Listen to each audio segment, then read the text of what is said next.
오늘은 베드로의 실패라는 제목으로 말씀의 은혜를 나누겠습니다. 사랑하는 여러분, 오늘 본문은 대제사장의 집에서 일어난 두 장면을 동시에 보여줍니다. 윗뜰에서는 예수님께서 사내들인 공회원들 앞에서 신문을 받고 계셨고, 아랫뜰에서는 베드로가 여종과 사람들 앞에 서 있었습니다. 같은 시간, 같은 공간이었지만 전혀 다른 모습이 나타납니다. 예수님은 침묵 가운데 자신이 누구신지를 밝히시며 강인하게 서 계셨습니다. 그러나 베드로는 두려움 가운데 몇 번이나 예수님을 부인합니다. 강인한 주님과 연약한 제자의 모습이 극명하게 대비됩니다. 베드로는 멀찍이 예수님을 따라왔습니다. 완전히 떠난 것은 아니었습니다. 그 안에 주님을 향한 마음이 남아 있었기 때문입니다. 그러나 그 사랑은 두려움을 이길 만큼 충분하지 않았습니다. 한밤중이었기에 사람들은 추위를 피하려고 모닥불을 피워 놓았습니다. 모닥불 앞에서 베드로는 점점 불안해졌습니다. 혹시라도 자신이 드러날까 염려했기 때문입니다. 그때 한 여종이 베드로를 주목합니다. 그리고 말합니다. 너도 나사렛 예수와 함께 있었도다. 이 말에 베드로는 크게 당황합니다. 그는 순간적으로 마음이 무너집니다. 그리고 말합니다. 나는 네가 말하는 것을 알지도 못한다. 사람을 잘못 보았다는 것입니다. 자신이 예수님과 아무 상관이 없다고 부인한 것입니다.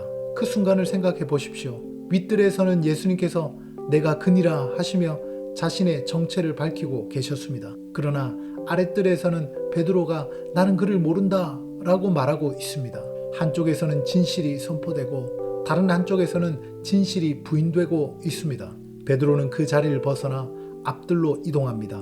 상황이 더 위험해지면 도망갈 준비를 하고 있었습니다. 점점 예수님에게서 멀어지고 있습니다. 그러나 완전히 떠나지도 못합니다. 그때 그 요정이 다시 베드로를 지목합니다. 이 사람은 그 도당이라. 이제 주변 사람들도 관심을 가지기 시작합니다. 상황은 점점 더 베드로를 압박합니다. 그는 사면초가의 상태에 놓입니다. 이제 베드로는 극단적인 방법을 사용합니다. 저주하며 맹세합니다.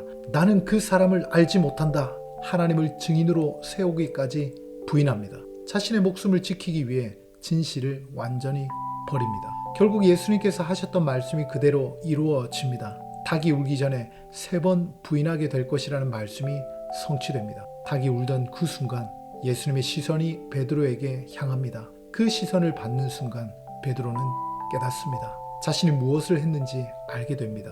그리고 밖으로 나가 심히 통곡합니다. 자신의 연약함과 죄를 깨닫는 눈물이었습니다. 사랑하는 여러분, 이 장면은 단순히 베드로의 실패를 기록한 사건이 아닙니다. 우리의 모습을 비추는 거울과 같습니다. 우린 여기서 중요한 교훈을 얻습니다. 첫째, 온전한 사랑만이 두려움을 이깁니다. 베드로는 예수님을 사랑했지만 거리를 두었습니다. 그 거리가 결국 부인으로 이어졌습니다. 우리도 주님과 거리를 두면 두려움 앞에서 무너질 수밖에 없습니다. 주님을 더 깊이 사랑할 때 우린 담대하게 설 수 있습니다. 둘째, 우린 자신을 의지할 수 없는 존재입니다. 베드로는 자신 있게 말했습니다. 그러나 위기 앞에서 무너졌습니다. 인간의 결심은 연약합니다. 신앙은 결심이 아니라 은혜입니다. 우리의 힘이 아니라 성령의 도우심으로 살아가는 것입니다. 우린 자신을 신뢰하지 말고 하나님을 의지해야 합니다. 셋째, 하나님의 음성을 기억하며 살아야 합니다.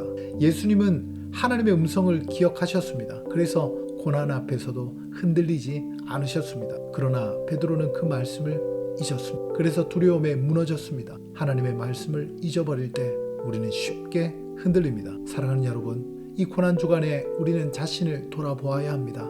주님과 거리를 두고 있진 않는지, 내 힘을 의지하며 살고 있지 않는지, 말씀을 잊고 살아가고 있지는 않는지 점검해야 합니다. 베드로는 실패했습니다. 그러나 거기서 끝나지 않았습니다. 눈물로 회개했고 주님은 그를 다시 세우셨습니다. 하나님은 실패한 사람을 버리지 않으십니다. 돌이키는 자를 다시 붙드십니다. 이 고난주간에 주님을 향한 사랑이 다시 깊어지기를 바랍니다. 자신이 아니라 하나님을 의지하는 믿음이 회복되기를 바랍니다. 말씀을 붙들고 흔들리지 않는 삶이 되기를 바랍니다. 주님의 시선 앞에서 다시 일어나는 여러분 되시기를 축복합니다. 기도하겠습니다. 사랑의 주님, 베드로의 실패를 통해 우리의 모습을 보게 하시니 감사합니다.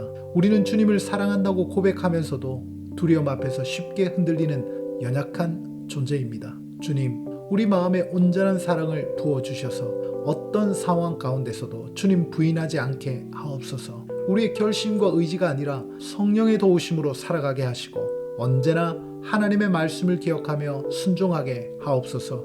실패했을지라도 낙심하지 않고 주님께 돌아오는 믿음을 주시고 다시 세워주시는 은혜를 경험하게 하옵소서. 고난주간 동안 주님의 시선을 깊이 마음에 새기며 살아가는 저희가 되게 하옵소서. 예수님의 이름으로 기도하옵나이다. 아멘.